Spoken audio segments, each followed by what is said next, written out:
سورۃ الفجر کی جو قسمیں ہیں ان کا تعلق زمان سے ہے۔ آپ کو معلوم ہے ہمارا تصور زمان و مکان، یہ کائنات جو ہے ٹائم اینڈ سپیس، ان دو کے ساتھ مل کر اس کائنات کا یہ جو بھی موجود ہے عالم، اس کی تکمیل ہوتی ہے۔ سورۃ الفجر کی قسمیں والفجر ولیال عشر والشفع والوتر واللیل اذا یسر، کم سے کم تین تو ان میں سے وہ ہیں کہ جن کا تعلق نمایاں طور پر زمانے کے ساتھ ہے۔ صبح کا وقت ہے، 10 راتیں ہیں، رات ہے جبکہ وہ روانہ ہو جائے یا رات جبکہ اس میں چلا جائے، یہ میں بعد میں تفصیل سے عرض کروں گا۔ جبکہ سورہ بلد میں مکان، لا اقسم بہذا البلد، یہ ہے گویا کہ مکان اور زمان مل کر ہمارا تصور جو ہے ان موجودات کا وہ مکمل ہوتا ہے۔ اسی طریقے سے سورۃ الفجر میں جو ابھی میں عرض کر چکا ہوں کہ قومی اور اجتماعی زوال اور اس کے انجام کا ذکر جو ہے وہ بہت نمایاں ہے۔ تم لوگ مال سے محبت کرتے ہو، ٹوٹ کر گرتے ہو، ساری وراثت جو ہے وہ سمیٹ کر ہڑپ کر دینا چاہتے ہو، تم لوگ جو ہے یتیموں کی عزت نہیں کرتے، اور تم لوگ مسکینوں کو کھانا کھلانے کی طرف توجہ نہیں دلاتے، پھر اس کا انجام کیا ہوگا؟ فَيَوْمَئِذٍ لَا يُعَذِّبُ عَذَابَهُ أَحَدٌ وَلَا يُوثِقُ وَثَاقَهُ أَحَدٌ۔ اس کے برعکس آپ دیکھیں گے کہ سورہ بلد میں اب ظاہر بات ہے کہ جب کہیں کسی جگہ پر معاشرہ بحیثیت مجموعی اور اجتماعیت بحیثیت مجموعی فاسد ہو جائے، اس میں زوال، اس میں اخلاقی پستی اور دناعت آ جائے، تو اب اس کی اصلاح کی شکل کیا ہوگی؟ کچھ افراد اٹھیں، ابھریں، کمر کسیں، اپنی ذاتی اصلاح کریں، اور پھر مل جل کر ایک جماعت تشکیل دیں کہ جس سے اس معاشرے کو تبدیل کیا جا سکے۔ یہ عمل ہے جو سورہ بلد میں آئے گا، یہ تو تفصیل سے ہم انشاءاللہ کل پڑھیں گے۔ فَلَقْتَحَمَ الْعَقَبَةَ، پہلے تو ایک تنگ گھاٹی ہے جسے عبور کرے انسان، گھسے اس میں ہمت کر کے۔ ثُمَّ كَانَ مِنَ الَّذِينَ آمَنُوا وَتَوَاصَوْا بِالصَّبْرِ وَتَوَاصَوْا بِالْمَرْحَمَةِ، پھر ان لوگوں کے ساتھ شامل ہو کر ایک اجتماعیت کو وجود میں لائے، جو ایمان لائے ہوں اور جو تواصی کر رہے ہوں، وصیت کر رہے ہوں ایک دوسرے کو حق کی، مرحمت کی، باہمی تراحم کی اور صبر کی۔ یہ گویا کہ سورۃ العصر میں جو آگے چل کر آئے گا سلوک اور اصلاح کے لیے جو راستہ ہے، تو یہ حصہ سورہ بلد کا جو ہے وہ سورۃ العصر سے بہت مشابہ ہے۔ تیسرا پہلو جو ہے ان کے مابین ایک دوسرے سے مل کر تکمیل کا، کہ اس سورہ مبارکہ میں اہل خیر کا ایک انجام آتا ہے اچانک اختتام پر۔ پوری سورت کا مضمون بالکل اور ہے، 26 آیات کسی اور رنگ کی سورہ فجر کی، آخر میں اچانک ایک بات آتی ہے، یا ایتھا النفس المطمئنۃ ارجعی الی ربک راضیۃ مرضیہ فادخلی فی عبادی وادخلی جنتی۔ لیکن یہ ہے کہ اس کے لیے نہ کوئی پس منظر بیان ہوا ہے، اچانک ایک بات آئی ہے، وہ میں بعد میں عرض کروں گا کہ ربط کیا ہے۔ یہ نہیں ہے کہ بے ربط ہے، بالکل ربط ہے، لیکن یہ کہ ظاہری طور پر یہ مضمون اس میں بہت ہی اچانک سامنے آ جاتا ہے، اور اس کے لیے جو سلوک ہے، جو عمل ہے کہ کیا کرنا ہے، کیسے کرنا ہے، یہ جیسا کہ میں عرض کر چکا ہوں یہ آج آیا ہے سورہ بلد میں۔ تو انجام خیر یہ سورۃ الفجر میں آئے گا، یا ایتھا النفس المطمئنۃ ارجعی الی ربک راضیۃ مرضیہ، اور جو اس کے لیے سلوک ہے، جو اس کے لیے محنت کرنی ہے، جو اس کا راستہ ہے، وہ نجات کا راستہ کون سا ہے، اس انجام خیر تک پہنچنے کے لیے کیا کرنا ہوگا، وہ ہے عقبہ میں گھسنا، اور پھر ان لوگوں میں شامل ہو کر جد و جہد کرنا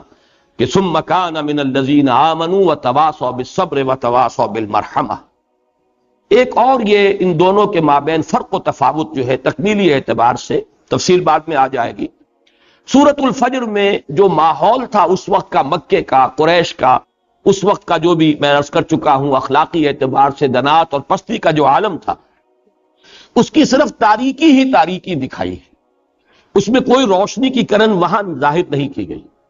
سورہ بلد میں ایک روشنی کی کرن دکھائی گئی ہے،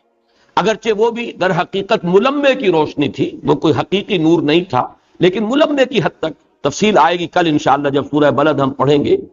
اور وہ یہ کہ کم سے کم دکھاوے کے لیے، ریاکاری کے لیے مال خرچ کرنا، صدقہ کرنا، خیرات کرنا، غریبوں کو کھلانا، اور مسکینوں کے لیے خاص طور پر حجاج کی خدمت کرنا، ان کو کھانے کھلانا، اور اس میں آپس میں مقابلہ بھی کرتے تھے۔ چنانچہ یہ بات میں نے بارہا آپ کو بتائی ہے کہ ابو جہل سے جب ایک مرتبہ کسی نے سوال کیا کہ کیا تمہارا خیال ہے کہ محمد جھوٹ بولتے ہیں صلی اللہ علیہ وسلم، اس نے کہا نہیں، انہوں نے کبھی جھوٹ نہیں بولا۔ تو پھر تم ان کی بات کیوں نہیں مانتے؟ تو اس کا جواب جو تھا بڑا اہم ہے، یہ یاد رکھنے کے قابل ہے۔ اس نے صاف کہا کہ دیکھو بھائی، ہمارا اور بنو ہاشم کا مقابلہ چل رہا تھا، انہوں نے کھانے کھلائے، ہم نے ان سے بڑھ کر کھلائے، انہوں نے مہمان نوازیاں کی، ہم ان سے بڑھ کر کرتے رہے، اب تک ہم کندھے سے کندھا ملا کر چلے آ رہے تھے، لیکن اب اگر ان کی نبوت کو ہم تسلیم کر لیں تو اس کے معنی تو یہ کہ ہم قیامت تک کے لیے ان کے غلام ہو گئے۔ یہ بات مجھے تسلیم نہیں۔ تو میں یہ کہا کرتا ہوں کہ give the devil his due, کم سے کم یہ کہ اسے یہ کریڈٹ دیا جانا چاہیے کہ اس نے بات صاف کی ہے اور اپنے تکبر کا صاف اقرار کر لیا ہے کہ اصل معاملہ جو ہے وہ استکبار کا ہے، ہم ان کے نیچے نہیں ہو سکتے، تابع نہیں ہو سکتے۔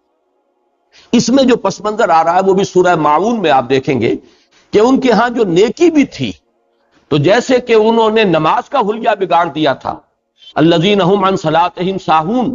اسی طرح اگر کوئی نیکی تھی، الذین هم یراؤون ویمنعون الماعون، یہ اگر کوئی نیکی کرتے بھی ہے تو ریاکاری کے لیے کرتے ہیں۔ تو سورہ ماعون کو جیسا کہ میں نے عرض کیا ہے، اسے آپ کلید سمجھیے کہ وہ اس سورۃ الفجر کے اور سورۃ البلد کے جوڑے کو سمجھنے کے لیے ایک کلید کا کام دیتی ہے۔ اب آئیے کہ ہم اس سورہ مبارکہ کے مطالعہ کا آغاز کرتے ہیں لفظ بلفظ، اور اس میں سب سے پہلے جو حصہ ہے اس کا وہ اقسام پر مشتمل ہے۔ والفجر ایک آیت مکمل ہو گئی، ولیال عشر دوسری آیت، والشفع والوتر تیسری آیت، واللیل اذا یسر چوتھی آیت، هل فی ذلک قسم لذی حجر پانچویں آیت۔ گویا کہ 1/6 حصہ اس سورہ مبارکہ کا جو ہے 30 آیات میں سے 5 وہ ان قسموں پر مشتمل۔ پہلے بات تو یہ نوٹ کر لیجئے کہ اقسام القرآن کا مضمون اپنی جگہ پر بہت مشکل مضمون ہے۔ اس پر واقعہ یہ ہے کہ بڑی مفسرین نے اپنی اپنی محنتیں اپنے اپنے ذوق کے مطابق کاوشیں کی ہیں، لیکن یہ کہ اس موضوع پر بہت ہی مارکۃ الآراء جو کتاب ہے وہ مولانا حمید الدین فراہی رحمۃ اللہ علیہ کی ہے، الامعان فی اقسام القرآن۔ یہ کتاب جو ہے عربی زبان میں انہوں نے تصنیف کی تھی۔ انہوں نے تو اکثر و بیشتر جو بھی تحریریں لکھی وہ عربی زبان میں، سوائے ایک تفسیر سورہ اخلاص کے انہوں نے ساری عمر اردو میں کچھ نہیں لکھا، عربی ان کا جو ہے وہ میڈیم تھا۔ مولانا اصلاحی صاحب نے پھر ان کی چھوٹی چھوٹی صورتوں کی تفاسیر کا ترجمہ بھی کیا ہے جو مجموعہ تفاسیر فراہی کے نام سے شائع ہے، اور اس کتاب کا بھی ترجمہ کیا ہے، الامعان فی اقسام القرآن، اقسام قرآن کے نام سے یہ کتاب، یہ ہم نے کبھی بڑی کثیر تعداد میں شائع کی تھی۔ مغالطہ مجھے یہ تھا کہ شاید علمی موضوعات سے لوگوں کو دلچسپی ہوگی، لیکن یہ کہ یہ ذرا ثقیل علمی موضوعات ہیں تو ان سے لوگوں کو زیادہ دلچسپی محسوس نہیں ہوئی۔ وہ کتاب ہمارے پاس ہے کافی تعداد میں، بلکہ اس کے ساتھ ہی ایک دوسری کتاب، وہ تو ویسے عام فہم بھی ہے لیکن یہ کہ ایک بہت اہم موضوع سے متعلق بھی ہے، اس لیے کہ عیسائیوں نے اور یہودیوں نے، بلکہ اصلاً کہنا چاہیے یہودیوں نے ایک تحریف کی ہے تاریخ میں کہ انہوں نے کہا کہ ذبیح اللہ حضرت اسماعیل نہیں تھے بلکہ حضرت اسحاق تھے۔ وہ یہ نہیں چاہتے کہ یہ فضیلت بھی بنی اسماعیل کی طرف منتقل ہو جائے کہ حضرت اسماعیل ذبیح اللہ ہے، بلکہ انہوں نے تحریف کی تورات میں اور ثابت کیا کہ ذبیح اللہ بھی حضرت اسحاق علیہ الصلوۃ والسلام۔ تو اب اس کی تصحیح انہوں نے کی تھی ذبیح کون ہے، الرأی الصحیح فی من هو الذبیح، صحیح رائے کون سی ہے اس مسئلے میں کہ ذبیح کون ہے۔ یہ کتاب بھی ہم نے کثیر تعداد میں شائع کی تھی، اب بھی ہیں، جن لوگوں کو دلچسپی ہو وہ حاصل کریں اور پڑھیں۔ ان قسموں میں جو قرآن مجید کی مختلف صورتوں میں آئی ہیں، واقعہ یہ ہے کہ جیسے کہ میں نے ابھی ابتدا میں بھی عرض کیا تھا کہ مشکل ترین قسمیں یہ ہیں سورۃ الفجر، بلکہ میں جو اب آخری مرحلے پر پہنچا ہوں اس قرآن مجید کے مسلسل مطالعے کے دوران، تو میں نے یہ محسوس کیا ہے کہ ایک تو سورہ سبا میں جو واقعات تاریخی آئے ہیں، حضرت داؤد علیہ السلام کا واقعہ ہے، حضرت سلیمان علیہ السلام کے 2 واقعات ہیں، اسی طریقے سے کچھ اور دوسرے انبیاء کے واقعات ہیں، حضرت ایوب کے واقعات ہیں۔ یہ ایک تو مشکل ترین مقام مجھے وہ معلوم ہوتا ہے، آج تک بھی میں اسے مشکلات القرآن میں سے شمار کرتا ہوں، اور اس مرتبہ بھی دورہ ترجمہ قرآن جو کراچی میں ہوا میں نے تسلیم کیا کہ یہ جو ہے مشکلات القرآن میں سے یہ مقام ہے۔ اسی طریقے سے ان آیات کے بارے میں بھی ایک خوف سا مجھ پر طاری تھا کہ اب سورۃ الفجر دور نہیں رہی اور مجھے کوئی نہ کوئی رائے بنانی پڑے گی، لیکن یہ کہ الحمدللہ میں نے وہ رائے قائم کی ہے اور مجھے اس پر پورا انشراح ہے۔ میں آج جو وہ رائے آپ کے سامنے رکھوں گا اس اعتبار سے بھی کہ مجھے وہ بکھرے ہوئے موتی جو ہے سلف کے اقوال میں مل گئے ہیں، لیکن ان بکھرے ہوئے موتیوں کو ایک ڈور میں پرونے کا کام جو ہے وہ یہ جو جوڑے ہونے کی نسبت ہے سورۃ الفجر میں اور سورۃ البلد میں، اور خاص طور پر ان کا جو مشترک ثقافتی اور تہذیبی اور اخلاقی پس منظر ہے جو اہل عرب کا اور قریش کا، ان کے حوالے سے مجھے وہ بکھرے ہوئے موتی جو ملے ہیں سلف کے اقوال میں نے ان کو پرو کر اور ایک مربوط جو ہے وہ ہار کہہ لیں اس کی شکل دے دی ہے۔ اب پہلے میں یہ چاہتا ہوں کہ آپ ان اقسام سورۃ الفجر کی جو قسمیں ہیں ان کے بارے میں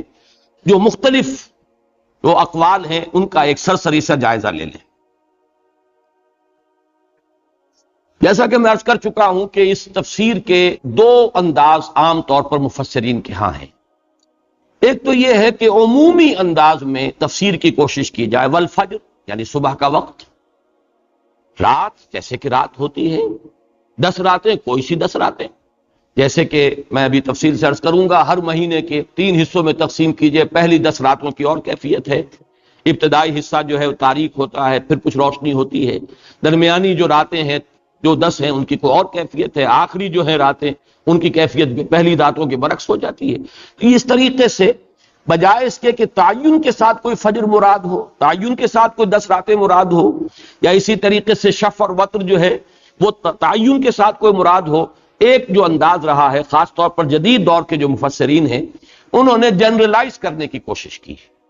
لیکن یہ ہے کہ ہمیں قدیم مفسرین کے ہاں بھی اور جدید بھی جو لوگ زیادہ اسلاف کے ساتھ متعلق رہتے ہیں اور اپنے آپ کو جوڑے رکھتے ہیں ان کے ہاں ہمیں ملتا ہے کہ انہوں نے معین طور پر فجر سے مراد ایک خاص فجر، 10 راتوں سے مراد ایک خاص 10 راتیں، شفع وتر سے بھی مراد خاص شفع اور خاص وتر، اسی طریقے سے رات سے مراد بھی جس میں کہ واللیل اذا یسر ایک خاص رات یہ مراد ہے۔ اب میں یہ چاہتا ہوں کہ ان تمام قسموں کے اعتبار سے یہ عموم کے اعتبار سے جو مفہوم لیا گیا وہ بھی آپ کو بتا دوں، اور خصوص کے اعتبار سے جو مفہوم لیا گیا وہ بھی آپ کو بتا دوں۔ اس میں سب سے پہلے جو ہے والفجر، اس میں جیسے کہ قرآن مجید میں بعض دوسرے مقامات پر بھی ہے، تو یہ پہلی قسم اور آخری قسم ان کو جوڑا جا سکتا ہے عموم کی شکل میں، یعنی فجر کا وقت میں نے پہلے بھی آپ کو شعر سنایا تھا، اگرچہ اس شاعر کا نام میں اپنی زبان پہ نہیں لانا چاہتا، میں سمجھتا ہوں کہ زبان جو ہے ناپاک ہو جاتی ہے اس کا نام لینے سے، لیکن شعر اس نے بہت اونچا کہہ دیا، تو شعر تو میں ضرور آپ کو سناؤں گا۔ ہم ایسے اہل نظر کو ثبوت حق کے لیے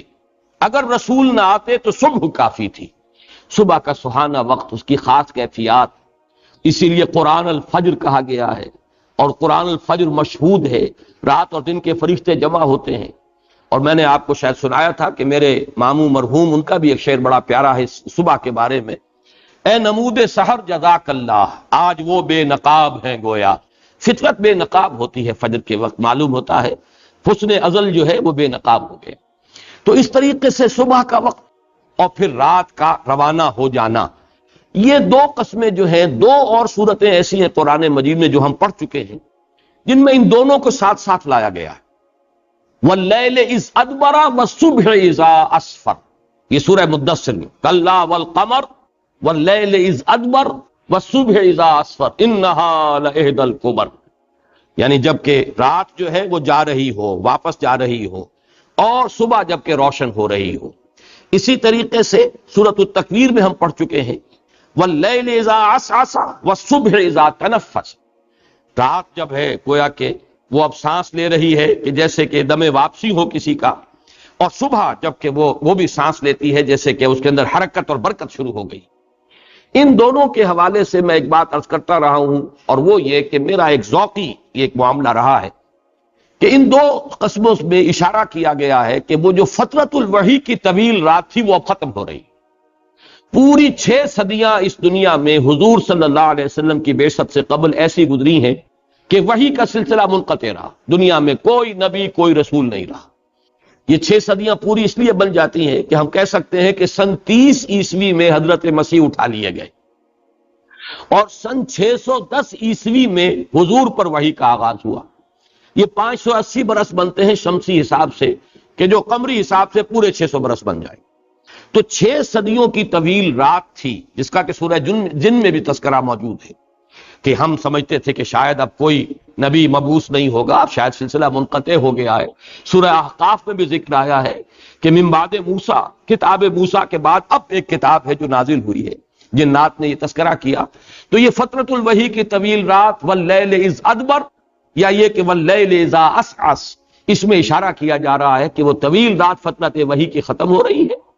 اور والصبح اذا تنفس یا والصبح اذا اسفر، اب یہ وحی محمدی صلی اللہ علیہ وسلم، قرآن کی وحی، نبوت رسالت محمدی کی فجر طلوع ہو گئی۔ یہ میں نے کئی مرتبہ بیان کیا ہے، اس میں بھی میرا ذہن پہلے جاتا رہا ہے کہ کم سے کم ان دونوں قسموں کو تو باہم اسی انداز میں جوڑا جا سکتا ہے، لیکن دو اعتبارات سے یہ مضمون یہاں پر مراد لینا ممکن نہیں ہے، اور جنرلائز کرنا بھی میرے نزدیک سوائے اس کے کہ کھینچ تان کی جائے کوئی اور ذریعہ نہیں ہے، تکلف ہوگا، تسنع ہوگا۔ وہ دو اسباب کیا ہیں؟ ایک تو یہ کہ درمیان میں وَلَيَالٍ عَشْرٍ، اب اس کو جنرلائز کیسے کریں گے آپ؟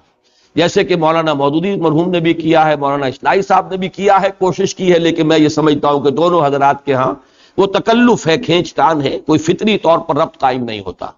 بہت کھینچ تان کر کے تو آپ دنیا کی ہر دو چیزوں کے مابین کوئی نہ کوئی ربط نکال لیں گے، لیکن یہ کہ کوئی فطری ربط ان کے مابین نہیں۔ اسی طرح والشفع والوتر، اب یہ بھی ایک ایسی شے ہے کہ جن کو ان کے ساتھ جوڑنا، پھر درمیان میں فصل ہے، پھر ترتیب بھی بدلی ہوئی ہے۔ جو دو مقامات میں نے آپ کو بتائے ان میں دونوں میں رات کا ذکر پہلے، صبح کا بعد، واللیل اذ ادبر والصبح اذا اسفر سورہ مدثر میں، اور سورہ تکویر میں واللیل اذا عسعس والصبح اذا تنفس، وہاں تو بات جڑتی ہے کہ فترت وحی کی رات ختم ہوئی، دم واپسی پر ہے، اور یہ فجر جو ہے نبوت محمدی کی فجر طلوع ہوا چاہتی ہے، طلوع ہو گئی اس اعتبار سے۔ لیکن یہاں پر تو پہلے ذکر جو ہے وہ فجر کا ہے، والفجر، درمیان میں دو ہیں جن کا کوئی ربط نہیں جڑتا اس مضمون کے ساتھ، اور آخر میں ہے واللیل اذا یسر۔ اس اعتبار سے میرے نزدیک ان کے اندر عموم کا رشتہ تلاش کرنا سوائے تکلف کے اور کچھ نہیں۔ اب میں آپ سے عرض کرتا ہوں کہ اس میں جو مراد لی گئی ہے والفجر سے وہ کیا کیا ہے۔ جیسے عرض کر چکا، عمومی انبار سے ہر صبح یا صلاۃ الفجر، بعض حضرات نے کہا اس سے مراد خاص طور پر فجر کی نماز ہے، اس لیے کہ قرآن الفجر اور ان قرآن الفجر کان مشہودا، یہ قرآن مجید میں آیا ہے۔ کچھ حضرات نے بہت دور کی کوڑی جو ہے، یوں کہا جا سکتا ہے اس کو کہ فجر العیون، چشمے پھوٹتے ہیں، در حقیقت ان چشموں کی طرف اشارہ ہے۔ یہ تینوں چیزیں میرے نزدیک قابل قبول نہیں ہیں،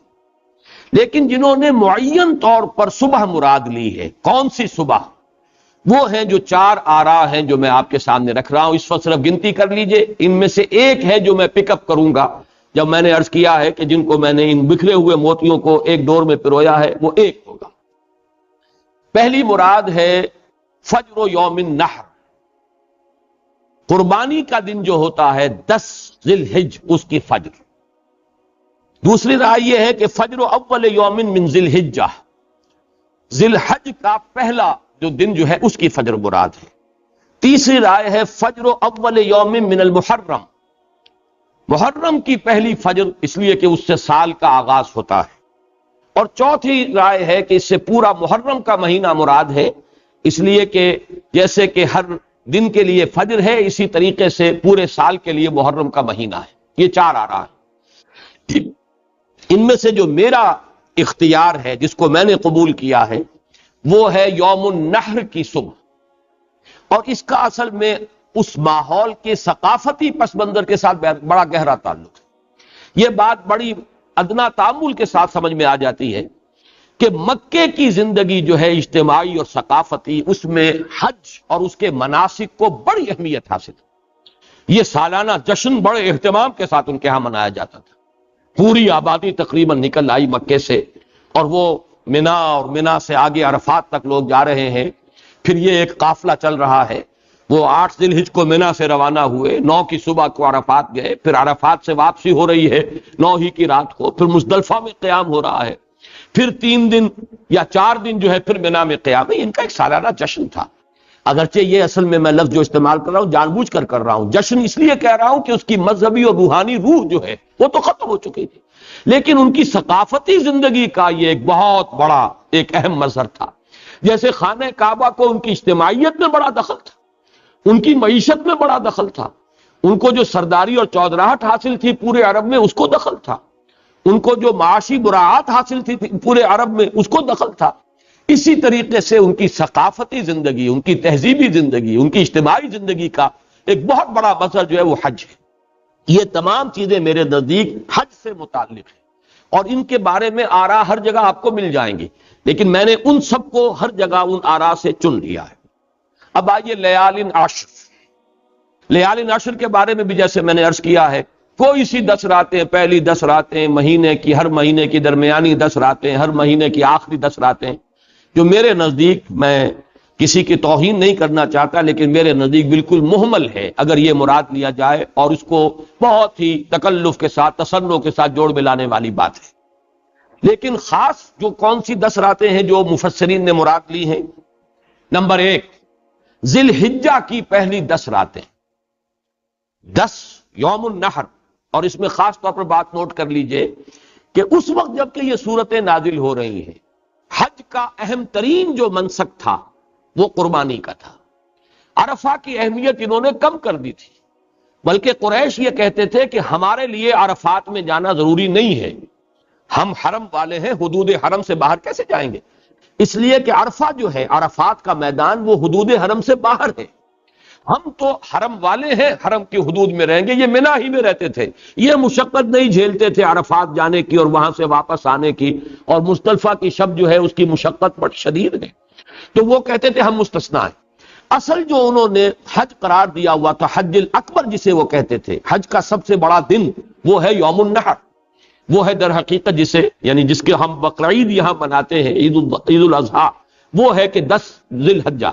اس سے پہلے کی 10 راتیں مراد لی گئی ہیں، اور میرا اختیار یہی ہے، میں نے اسی کو قبول کیا ہے، کیونکہ میرے نزدیک یہ ساری قسمیں حج کے گرد گھوم رہی ہیں۔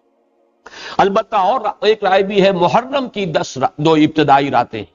عشرہ محرم، چونکہ اس کی بھی عاشورہ اور پھر 10ویں محرم کی ایک اہمیت ہے، اس کا روزہ جو ہے یہود رکھا کرتے تھے۔ آج تو ہمارا خیال یہ ہے کہ شاید صرف واقعہ کربلا کی وجہ سے یوم عاشورہ کی اہمیت ہے، یہ بات صحیح نہیں ہے،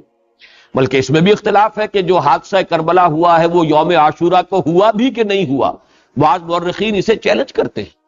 کہ وہ جو منزلیں ہیں جن کا تعین کیا گیا ہے، حضرت حسین رضی اللہ تعالیٰ عنہ نے جو سفر کیا ہے مدینے سے یہ عراق کی طرف جب جا رہے تھے، اس کا حساب جوڑ کر کہا ہے کہ یہ 10 محرم کو یہ بات نہیں جڑتی، واللہ عالم، میں اس بحث میں اس وقت نہیں جانا چاہتا، لیکن یوم عاشورہ کی اہمیت پہلے سے چلی آ رہی تھی، اور اس کا روزہ یہود رکھتے تھے، اور حضور صلی اللہ علیہ وسلم بھی جب مدینے تشریف لائے ہجرت کر کے، تو آپ نے مسلمانوں کو حکم دیا کہ ہم اس دن کے زیادہ حقدار ہیں، تم روزہ رکھو، اس لیے کہ 10 محرم ہی کو اللہ تعالیٰ نے حضرت موسیٰ علیہ السلام اور ان کی قوم کو نجات دی تھی۔ انہوں نے سمندر کراس کیا تھا جو ان کے عصا کے ضرب سے پھٹ گیا تھا، اور ان کے سامنے جو ہے ان کا دشمن فرعون اپنے پورے لاؤ لشکر کے ساتھ غرق کیا گیا۔ تو یہ یوم عاشورہ کی پہلے سے ایک اہمیت ہے۔ تو بعض حضرات نے یہ جو 10 راتیں ہیں ان سے مراد لی ہے محرم کی ابتدائی 10 راتیں، بعض حضرات نے دوسرے اعتبار سے مراد لی ہیں رمضان مبارک کی آخری 10 راتیں، اور اسی کے حوالے سے شف اور وتر جو ہے اس کو بھی جوڑا ہے کہ اس میں خاص طور پر جو طاق راتیں ہیں ان کی خصوصی اہمیت ہے، اور لیلۃ القدر جو ہے وہ بھی عشرہ اخیرہ جو ہے رمضان مبارک کا، اس کی طاق راتوں میں ہے۔ تو یہ 3 آراء ہیں، لیکن یہ نوٹ کر لیجئے کہ میرے نزدیک ان میں سے قابل ترجیح جو ہے وہ عشرہ اول ہے جو ذی الحج کا، کہ پہلی شب سے لے کر اور 10ویں شب تک، اور اس کے بعد فجر، صرف ترتیب بدلی ہے کہ فجر پہلے ہے، لیال العشر بعد میں ہے، لیکن یہ کہ تسلسل جڑ جاتا ہے، یوم النحر یعنی 10ویں کی فجر۔ اب اگلے آئیے والشفع والوتر، اس میں تو اتنے اقوال ہیں کہ شفع اور وتر ایک جوڑا، شفع کہتے ہیں جو چیز جوڑے کی شکل میں ہو، جسے ہم جفت کہتے ہیں، جیسے اعداد میں سے 2 4 6 8 یہ 10 تک پھر آگے چلتے جائیں گے، یہ شفع ہے۔ 1 3 5 7 یہ وتر یا وتر ہے۔ اس لفظ کی بھی 2 قراتیں ہیں، وتر بھی ہے اور ہماری قرات میں عام طور پر وتر ہی ہے۔ یہ حضرت حسن بصری اور حضرت اعمش اور حضرت ابن عباس رضی اللہ تعالی عنہما سے مروی جو ہے وتر ہے، یہی ہماری قرات ہے۔ لیکن ایک قرات جو ہے بعض قراء کے نزدیک وتر بھی ہے۔ یہ لفظ ہمارے ہاں وتر مستعمل ہے نماز کے لیے، نماز وتر، ویسے یہ کہ اس لفظ کی یہ دونوں قراتیں وتر بھی اور وتر بھی۔ بہرحال جہاں بھی یہ طاق اور جفت کی کوئی بات نظر آئی ہے، مفسرین نے وہاں پر کوئی نہ کوئی رائے ظاہر کر دی ہے۔ بلکہ جب میں ان چیزوں کا مطالعہ کر رہا تھا، مجھے اپنے 5ویں جماعت کا ایک واقعہ یاد آیا۔ ہمارے ایک استاد تھے، ہندو تھے، جاٹ تھے، انہوں نے ایک بات یہ سامنے رکھی کہ یہ 5 چیزیں دنیا میں کیا کیا ہیں، ہمیں یعنی ہمارے فکر کو ذرا حرکت میں لانے کے لیے کہ سب لوگ لکھ کر لائیں 5 کا ہنسا کہ دنیا میں کون سی چیزیں 5 بر اعظم ہے، 5 بڑے سمندر ہے، اور یہ ستارہ جو ہے اس کے 5 نوکے، اور نہ معلوم میں نے بھی اس زمانے میں بڑی مشقت کی اور 5 کا عدد بنا دیا۔ مجھے وہ واقعہ یاد آ گیا کہ اتنے اقوال ہیں، بعض مفسرین نے لکھا کہ 36 اقوال ہیں۔ امام راضی نے 20 نقل کیے ہیں، ان میں سے کچھ میں آپ کو تیزی کے ساتھ سنا دیتا ہوں تاکہ آپ کو اندازہ ہو جائے کہ کیا کیا اس کے اندر خصوصی طور پر مراد لیا گیا ہے۔ عام طور پر تو یہ کہ کل مخلوقات یہ شفع ہے، اس لیے کہ اللہ تعالیٰ نے فرمایا ہے وَمِن كُلِّ شَيْءٍ خَلَقْنَا زَوْجَيْن،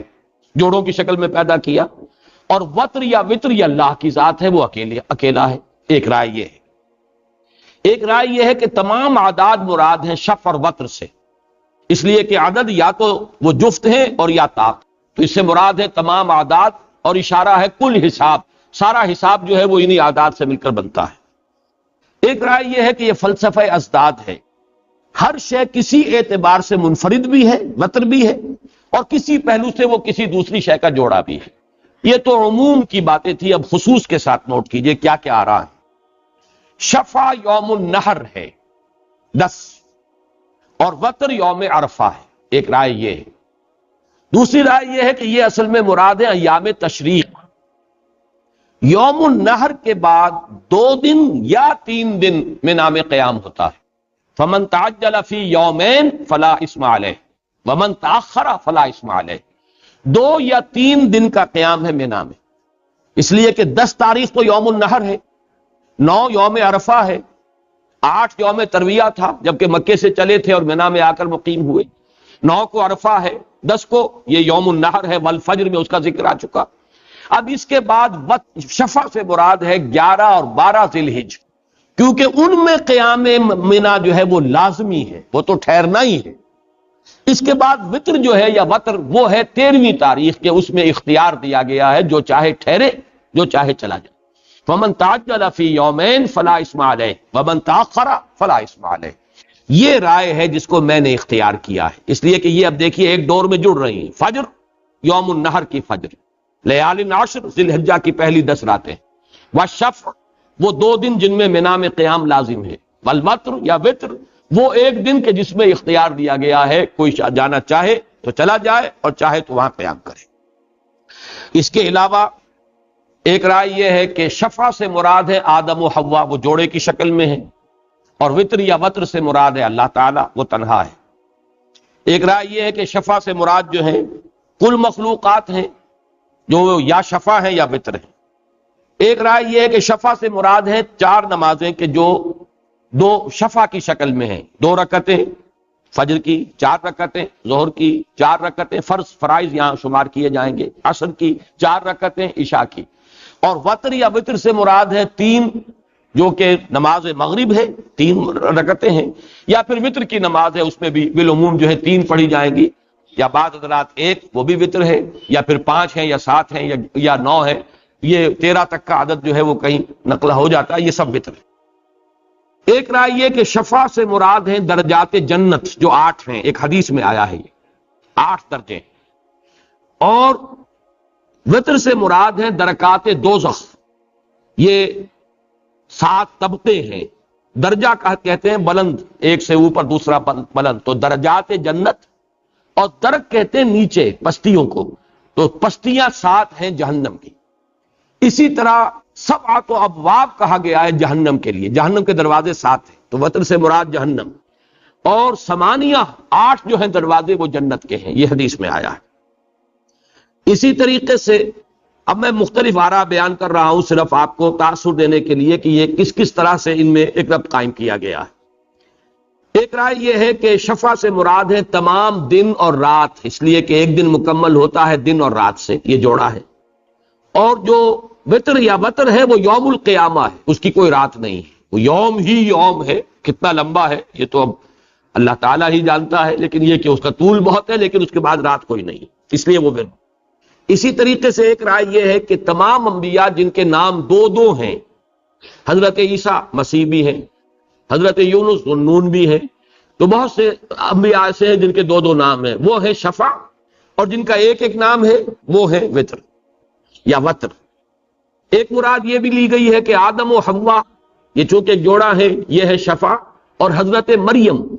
ان کے ہاں اولاد ہوئی ہے بغیر جوڑے کے، لہذا ان سے مراد ہے وتر یا بتر۔